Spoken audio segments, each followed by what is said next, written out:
teams with the most points at the end of 4 matches. Big bonus is everything. 7 Every plus elimination.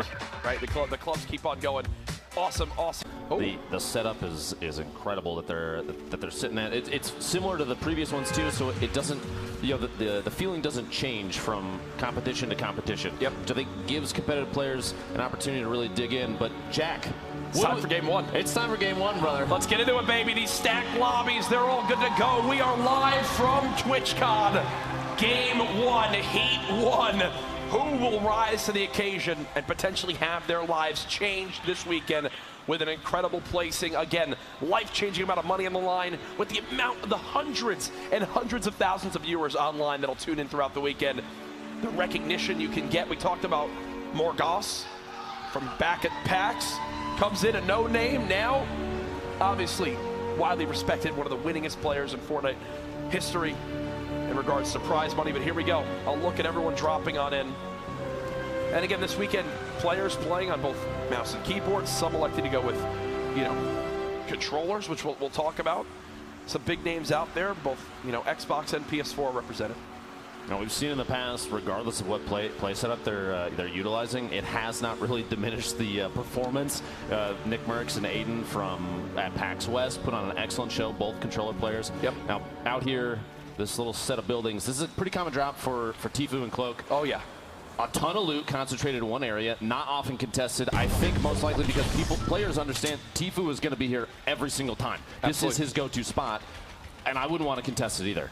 And what's funny is, you know, Tfue is going to be rocking that no skin setup. That's just how he is. So you almost are certain if you land at this area on the map. You saw both these players, no shields, not the case for Tfue and Cloaksy, as they should have a health advantage. You notice through the bottom of your screen.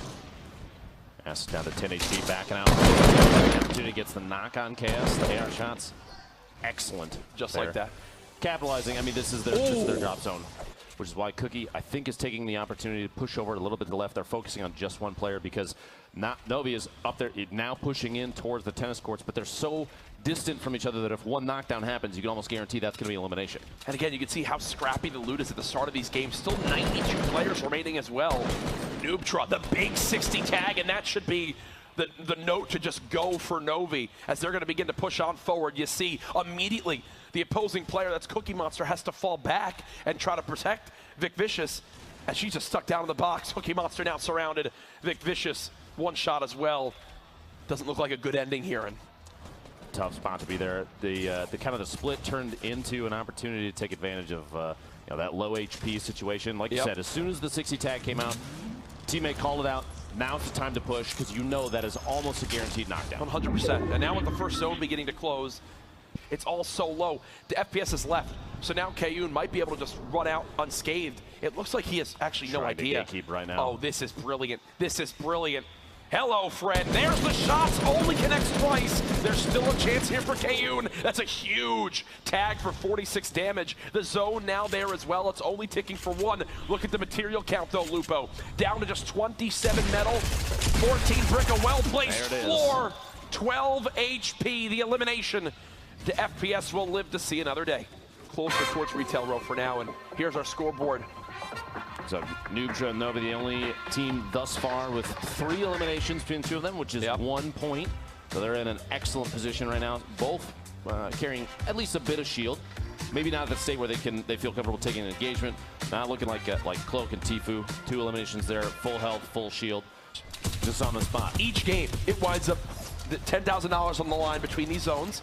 You also wind up having a situation where if it's tied with eliminations, or if nobody gets an elim, then the money carries on to the next game and then doubles. So the next game it could be 20,000. Exactly, and it could keep going. If it happens again, then 30,000. Yes. Each game that the Mega Raid bonus is not obtained, it rolls over to the next game. And it looks like we've already had an elimination come on in here as Megan and Mitro just gonna try to heal on up. Because being able to edit peak was removed quite a while ago. You see there the gray squares taking up all the vision that you would normally have. Instead, they can kind of just do a quick reset. The shots trading back and forth there. Gigante looks like he's knocked down because Villux has to take an opportunity here. Sneak some shots. He's trying to edit his way out, but couldn't quite get it. Kevlar and Bluehawk jeez. Securing. Look at it's just apparently it's like chug jugs just everywhere that are on the ground. I got minis on me, minis on me. You hear that? Minis on me. Chug jug. I'm popping all these. Chug jugs they're a double-edged sword because late game this rotation is going to be rough already. Frankie getting tagged on up, Johan just behind. Here comes the zone. The storm now closing. This is tough. Only 170 brick left for God. And there you go. The glide comes on in. 1 minute left on the Mega Raid bonus. Looks like he's going to swoop directly in on a team that almost had no idea that he was there, but gets caught off guard by a quick 180 shotgun. Quick couple limbs in. You see the fist bump coming on out. Icy and Okrit are there as well. The storm closing. Still, we had 66 players, now down to 59 with this one zone, and this is where the game begins to collapse quite quickly. Icy trying to move on through. You see Okrit getting tagged from up top. He's trying to build himself roofs. I believe this is still Tfue and Cloaksy. The stinks, absolutely great to force your opponent out of position. As again, they're inching on in. Now they're going to begin to build their 1x1s, claim their territory. That's a great use of the pyramid to block the opposing player's build that was just below. He doesn't want the player to be able to edit out that floor, so they pyramid above it to give that extra bit of protection. Ooh. Can do with this weapon. Ooh, just barely misses that shot. The team rotating. Now the Make It Rain bonus area did just end. We'll have updates for you guys at the end of the game of who winds up taking that home, or if someone took it home. Yes, that is very key. If two teams tied on elimination count, they're going to roll over to the next game. Tfue gets a shot there on Flowers, gets the elimination. Absolutely 3 for this squad. That should be a point now for Tfue and Cloaksy. They are on the board. Remember, Cloak got those first 2 eliminations. Now, I believe it's almost time for them to go.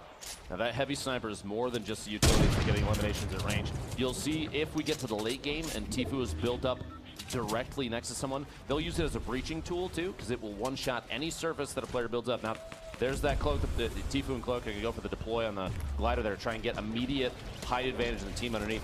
These guys are, they always, I feel like, have a top-down view of everybody.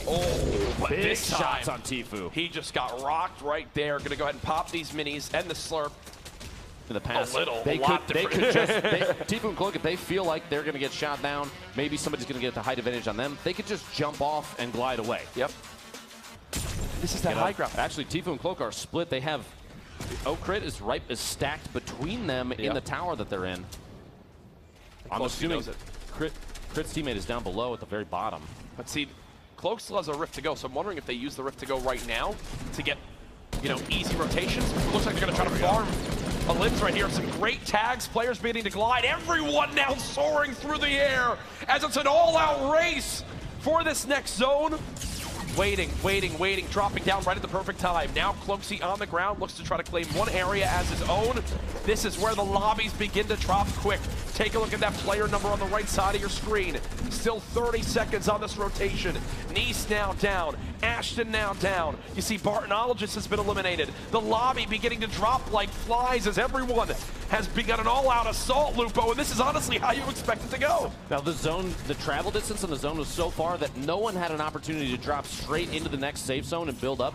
Everyone was forced into a fight there. The player count still going down. Everyone is still moving. You can see in the top left of the screen for a moment there. People still stuck outside the zone. Tfue and Cloak trying to make their way inside, building up just each layer one at a time, and even a window there in case they need to cover each other through the layers. Just trying to take as many shots as they can. This 8 damage zone. This 8 damage zone. Multiple players going down to the zone. You see your feed there. Mr. Gubber gets a double there. General Vicaros goes down. And look, only 20 players left now. Tfue gets the knock on the Mars. A great shot from Mitro, who had one of the best plays. You see 5 eliminations, and now everyone gets brought up by the Rift to go, and this will completely change it. They're going to try to just slowly float on down, ride this zone on over. You see Mitro, he's scanning the ground right now. Where's my best place? Where can I land and begin to secure some sort of area and solid footing? 5 elims from Mitro himself.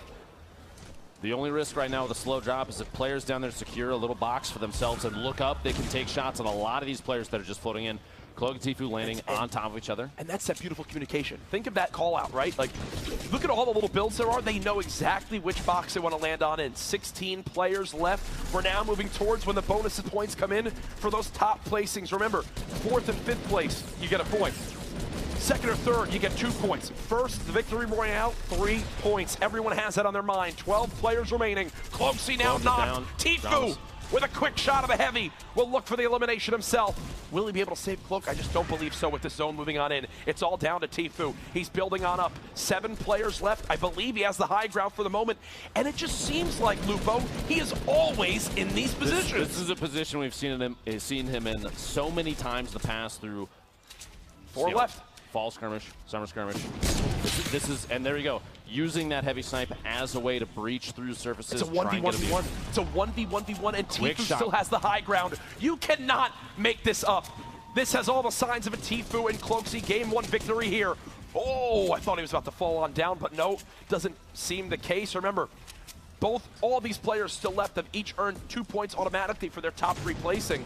But who will get the extra point for the victory royale? The zone moving on in. Only 29 health for Mitro. This zone will chunk him on down. There's the quick shot from Hero. The double barrel's so good. Tfue looks like he's ready for the heal. It's not going to come on in. Tfue blocked by the tree. But Hero gets dropped by the storm, and just like that, later we have a winner. That's how crazy the ending zones are. Here it is again. Hero was so low. You saw Tfue popping those bandages. He got absolutely rocked by that double barrel, but he got the bandage off in time, didn't get ticked by the storm, and there's the celebration from Tfue. These were the final moments again. On the high ground, gives him the ability to decide to drop on down when the time comes. I think he follows up this launch pad with one of his own. So well done. The timing of that, he knows now, hey, I've automatically got the high ground if I wait. Floats on it. He's like, yes, please, go ahead, fight, fight, fight. You guys go. When one of them happens, pops the bandage. It's just not enough damage from that double barrel, and the victory comes on in. The victory royale. So he had 3. We know close.